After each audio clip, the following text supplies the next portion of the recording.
Lawton Fort Sill Students Working Against Tobacco team. Our mission in SWAT is to empower and unite youth to resist and expose big tobacco's lies. This means that we're pretty much youth-led. We take the lead in organizing and executing all of our activities, and we're not against smokers at all. We're about giving leadership opportunities to youth and providing ways to help better the community.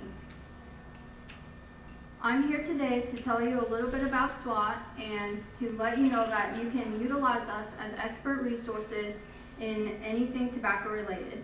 We would like to show you the reasons our community needs a tobacco-free parks ordinance, and one of them being the hazards of secondhand smoke.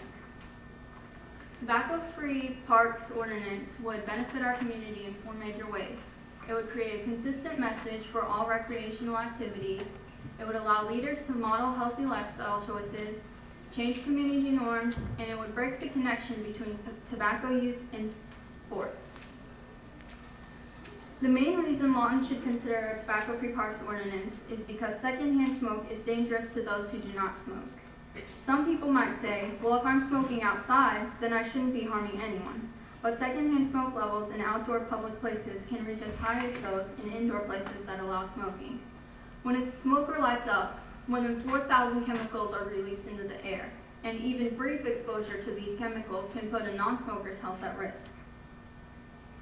Some people might also say, if I sit on a park bench and smoke, am I harming my child? And the answer is yes, they would be. If their children can smell the smoke, they're inhaling the deadly carcinogens that are in secondhand smoke. Children that are exposed to secondhand smoke are at risk for sudden infant death syndrome, acute respiratory infections, ear problems, and more severe asthma. In 2006, the U.S. Surgeon General reported that there is no risk-free exposure to secondhand smoke. This is because secondhand smoke contains 11 known cancer-causing poisons and 250 known toxins. Non-smokers who are exposed to secondhand smoke increase their risk of developing heart disease or lung cancer by 20 or 30%. Secondhand smoke has caused the deaths of 750 non-smokers from Oklahoma on a yearly basis, 49,000 non-smokers nationally in 2004, 3,000 from lung cancer, and 46,000 from heart disease. Because of the information I have just shared, it is up to us to make sure that no one is put at this risk. Another reason we need a tobacco-free parks policy is to reduce tobacco litter in Lawton. This is because cigarette butts are the most commonly littered item in the world.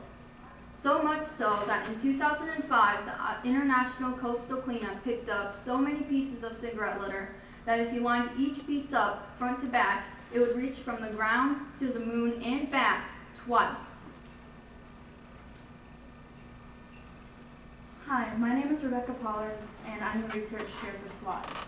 If we had a tobacco-free parks policy, we could accomplish so much. Currently in our community, there are scattered ordinances that model tobacco-free environments, like the 24/7 policy at schools. But these policies are juxtaposed next to areas that don't have any policy, like our parks. What is this message sending?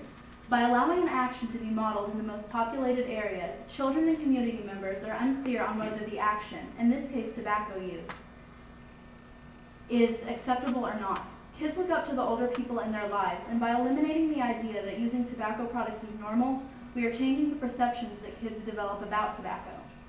90% of adult smokers began smoking when they were in their teens or younger. If the image of a child's role model did not include tobacco use, then imagine the number of kids who would no longer feel pressured to use tobacco products to become more like the person they idolize. With this policy, we could create a consistent message for our youth, and we could depict a world that does not involve tobacco use to be cool or successful. We would like to educate the community like we have educated you today so that people will understand why this policy needs to exist. We would like to put a sign in all parks indicating that the park is tobacco-free, and a violation of the policy will result in a fine. We think that once the community understands how important this policy is to improving our community, they will embrace it. Having this policy will bring revenue to our community. I'm sure that many of you know people who use tobacco. Maybe some of you do. We are not here to speak against those people. I'm here and you are here to make this community better. There are a lot of people in the community that feel the way we do. The SWAT team has collected petitions and surveys from other community members who indicate heavily that they want to see our community tobacco-free. We are actually continuing these surveys at our museum exhibit at the Museum of the Great Plains that is up now that has more information on this topic. We encourage you to ask us more about what we've talked about today and to review the information in your packet that includes an actual ordinance that was passed in Owasso near Tulsa and our contact information.